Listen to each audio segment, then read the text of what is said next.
Crystal Palace 4, Wolverhampton Wanderers 2. It was an evening to forget for Wolves.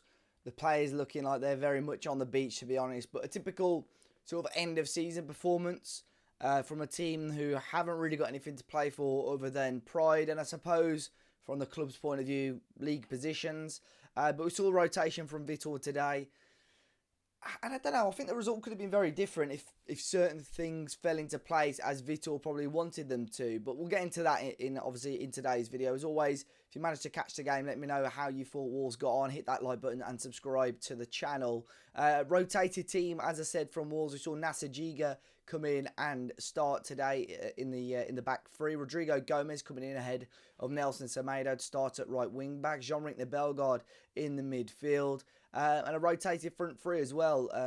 Jorgen Strand-Larsen coming back in to start, and Gonzalo Guedes and Sarabia supporting him. And yeah, I just felt from minute one really, even at 0-0, the passing was fairly sloppy from Wolves. We just struggled to really get going. Rodrigo Gomez, I thought, really struggled today, especially throughout the first half on that right-hand side. Almost tried a little bit too hard. I don't think the players helped him particularly with the quality of passing at times, to be honest. But just that front three, I don't like. I think Jorgen Strand-Larsen is a fantastic footballer, but those players around him just didn't work. Sarabia has come on, and I think Vitor likes him. He's shown faith in him, but again, from the start of games, just doesn't do enough for me. Gonzalo Guedes, I've never ever rated him in a Wolves shirt, to be completely honest. I think again he struggled. He tested Henderson with a great strike in the second half, to be fair to him, just not enough. We did take the lead. It was from a set piece. Wolves haven't been fantastic in terms of attacking set pieces this season, but we scored twice from the corners in this game. First one coming in, Jorgen Strand-Larsen back across the box to find Agbadou, who powers a header in.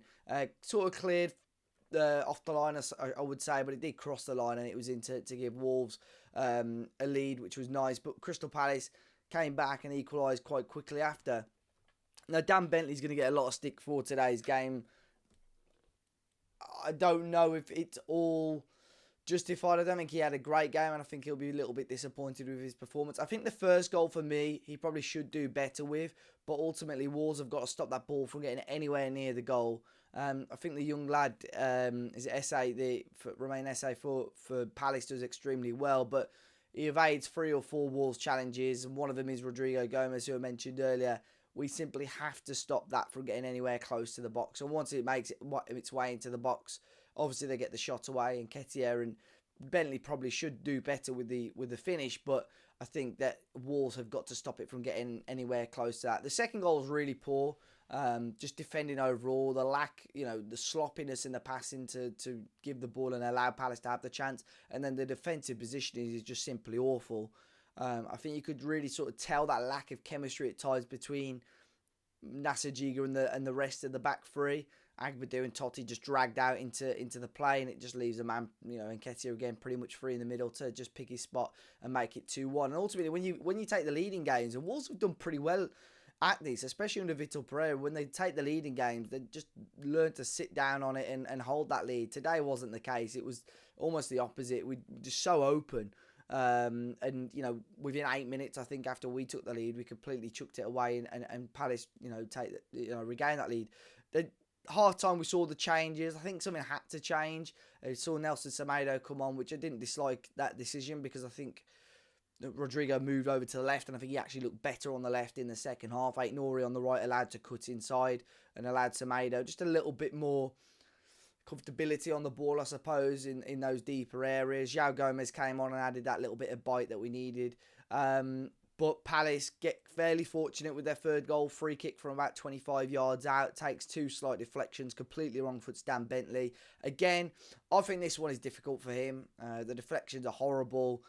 Probably just needs to adjust his feet slightly better, but there are a lot of people piling the blame on Dan Bentley for that. But I think most goalkeepers would struggle that, to be completely honest. You go 3-1 down, and I don't know. I look at the stats of this game. Wolves have had nearly 70% of the ball, but just in terms of shots, 3 shots on target to Palace's 10.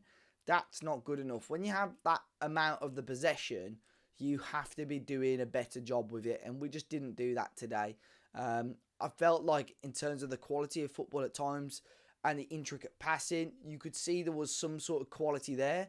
But in terms of changing that possession and that quality and getting it into the front men or getting it in behind Palace or testing Dean Henderson, that just wasn't there enough. I think you think about 3 shots on target off the top of my head, 2 of them are going to be the goals, and one was Gonzalo Guedes' his volley with about 10 minutes to go. We have to be doing better to test the goalkeeper than that, to be honest. But yeah, we get a goal back, Jorgen Strand Larsen, to make it 3-2 from the corner. Without looking at it now, I think he's probably bettered Raul Jimenez's non-penalty goals in a Wolves shirt in the Premier League, which is a phenomenal return in his first Premier League campaign. It was good to have Jorgen back as well, but just like I said earlier, just not enough support around him. Hopefully we see that change for the final game of the season against Brentford. And then when we're pushing to try and get ourselves back in the game, which I think after that second goal, it looked like we had the momentum to possibly go and get something out of the game.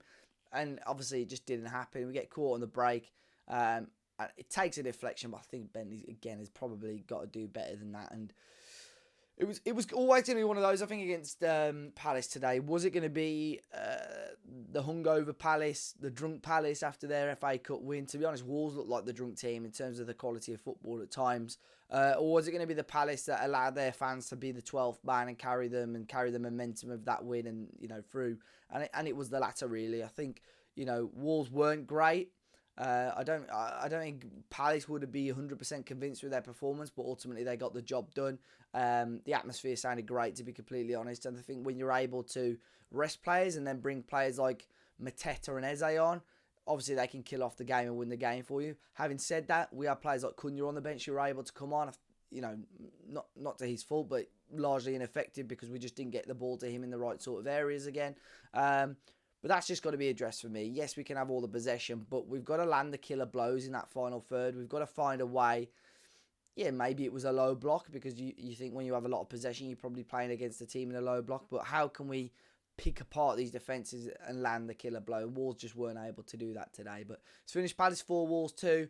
Very much an end of season sort of exhibition type game for Wolves. I think Vitor won't be happy with that. Hopefully we can bounce back on Sunday to end the season on a high, because I've been bleating on about momentum and winning football matches to end the season, how good it's been, but now we've lost the last 3, so we really need to try and end the season on a high if we can. But yeah, if you caught the game, be sure to let me know your thoughts in the comment section down below. As always, hit that like button, guys, subscribe to the channel, and I'll catch you on the next one.